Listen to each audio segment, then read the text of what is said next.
Summer's here, and Nordstrom has everything you need for your best dress season ever. From beach days and weddings to weekend getaways and your everyday wardrobe. Discover stylish options under $100 from tons of your favorite brands like Mango, Skims, Princess Polly, and Madewell. It's easy too with free shipping and free returns, in-store order pickup, and more. Shop today in stores, online at Nordstrom.com, or download the Nordstrom app. This episode is brought to you by Amazon Prime. From streaming to shopping, Prime helps you get more out of your passions. So whether you're a fan of true crime or prefer a nail-biting novel from time to time, with services like Prime Video, Amazon Music, and fast free delivery, Prime makes it easy to get more out of whatever you're into or getting into. Visit Amazon.com/Prime to learn more. This is Optimal Living Daily, The Quiet Power of Rejecting Comfort Creep by Charlie Brown of simpleandstraightforward.substack.com, and I'm Justin Malik. This is the award-winning podcast where I read articles to you to add a little bit of inspiration, motivation, or happiness to your day. A short daily practice really does go a long way. And this is all with permission from the authors or websites, just so you know. But with that, let's get right to it as we optimize your life. The Quiet Power of Rejecting Comfort Creep by Charlie Brown of simpleandstraightforward.substack.com. OMG, this bed has a full-size duvet and a supportive mattress. There is an oven. Sam, there is an oven. It really doesn't take much to make me happy these days. I've spent 2.5 years living in a short-term accommodation of wildly differing quality, and I can tell you, you notice when your comfort is taken away. The unsupportive double bed with a duvet barely bigger than a single, the mini fridge that can't hold even a day's worth of food, no heating, no curtains. And there's nothing quite like getting that comfort back. Suddenly a comfy bed isn't just a comfy bed, it's the best bed you've ever slept on. A radiator isn't just a radiator, it's something you're so happy to see you could kiss it if that wasn't so ouchy. I've said it 100 times before to my husband Sam, and I'm saying it to you lovely lot now. If you want to level up your contentment and happiness, reset your comfort levels and lower your expectations. It's only then you can resist the lull of what I call comfort creep. Comfort creep is like lifestyle creep. We need far more now than we used to in order to be quote unquote comfortable. It's insidious and has quietly happened to us while we weren't paying attention. While once you would have been content with a black and white TV, now it has to be a 60-inch TV with surround sound and every single movie at your fingertips. While once a car was a metal bucket on wheels and you loved it for that, now it has to have a dashboard that looks like a spaceship and does everything except drive the thing for you, yet. Companies know this and they plan on it. The amount of stuff out there designed to enhance your comfort just a little bit more is staggering, from smart fridges that play your Spotify playlist to lighting you can control from your phone. And call me curmudgeonly, but I don't buy it. I worry we'll all end up like those dudes on WALL-E floating around on our do-everything-for-us beds. Comfort is a human need, but modern life takes it too far. Our expectations of what we want from our home, our car, and our stuff is sky high exactly because of comfort creep. And I'm not convinced it does any of us any good. There's plenty of research to suggest that I'm right. Here's one such example. In his new book, The Comfort Crisis, Easter makes the case that modern life may be too cushy for our emotional and psychological well-being. When all of our most fundamental needs like food, warmth, and safety are so thoroughly and perpetually satisfied, he says we not only lose our appreciation for what we have, but we also move the goalposts and fixate on social comparisons that make us miserable. In other words, we look to comfort creep in order to find happiness and contentment. What I've noticed is how few people realize that this is a never-ending cycle of misery. As the quote says, we move the goalposts. It's only once we realize we're doing this that we can stop equating insane levels of comfort with happiness and contentment.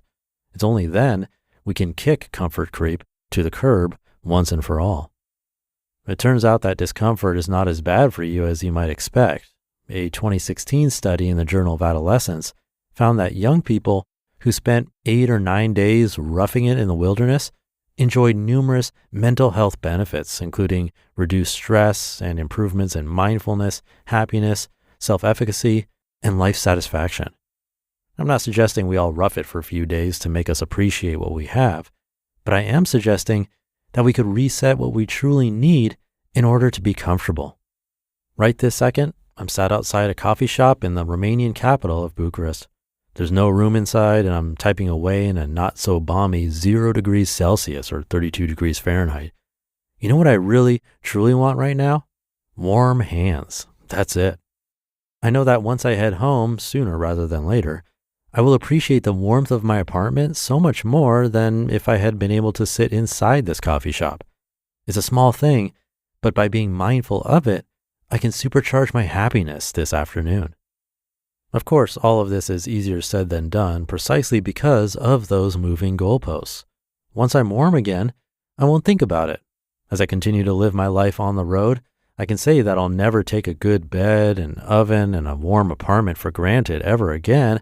But if I ever stop traveling, I probably will. I'll get used to it all again. The comfort creep will return. If I'm not careful, I could descend into the depths of comfort. Soon, I too could be the owner of a music-playing fridge and wonder how I ever lived without one. There are ways to combat this. Some people swear by gratitude journaling, documenting what they're grateful for every day. It's often small things like a compliment or a good night's sleep, or what would be in my case today, a warm apartment. I've tried gratitude journaling, but it never worked for me. Unless you're part of a select few who makes it a habit, it's all too easy to stop doing it, leaving the door open for comfort creep to once again take over. What is needed instead is a fundamental shift in what you think you need in life in order to be happy and comfortable. It's about knowing in your heart of hearts that it's not going to be found in a slightly bigger car or a slightly more complex bottle of wine or a slightly bigger home. It's about lowering your expectations.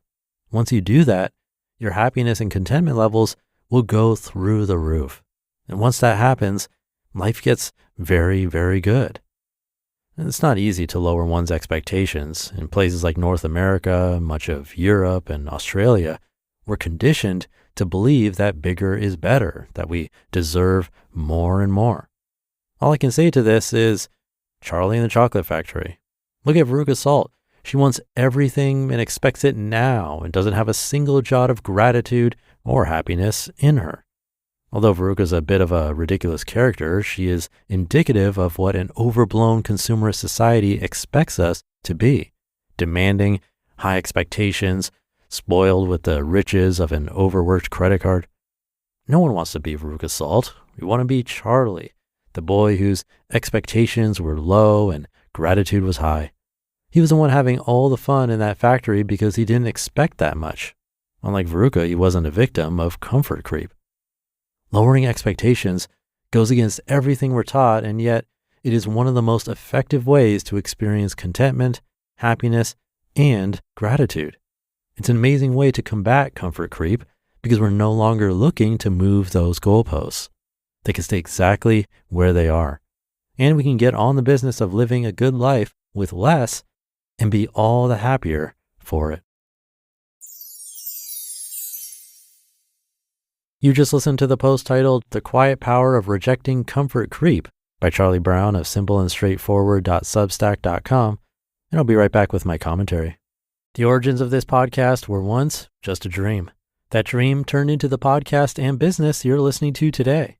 Starting your own business is a dream lots of us share, but too many of us let it remain just a dream.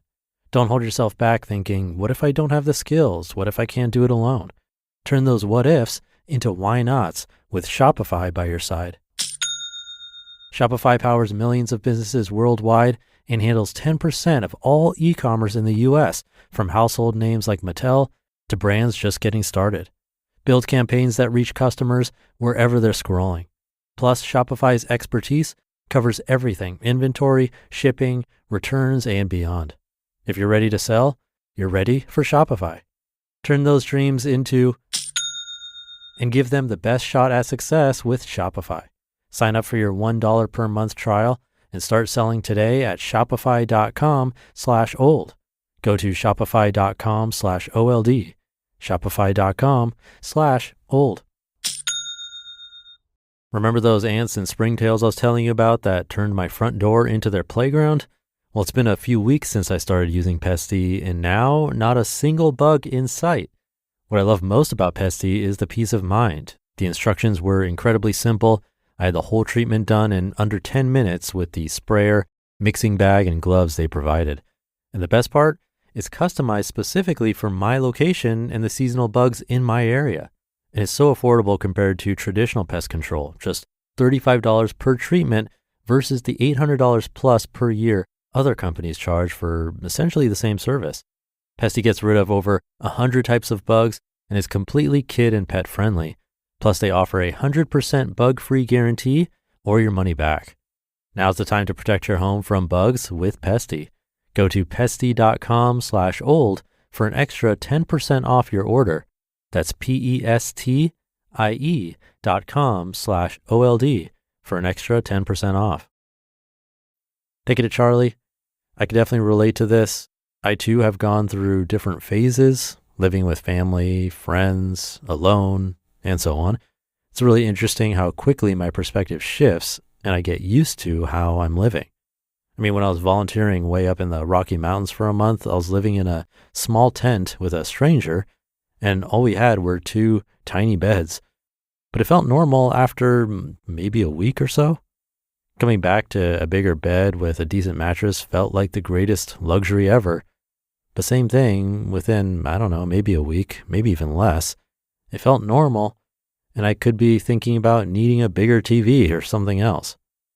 But I think Charlie's right in that it's about resetting what we think we need to be happy.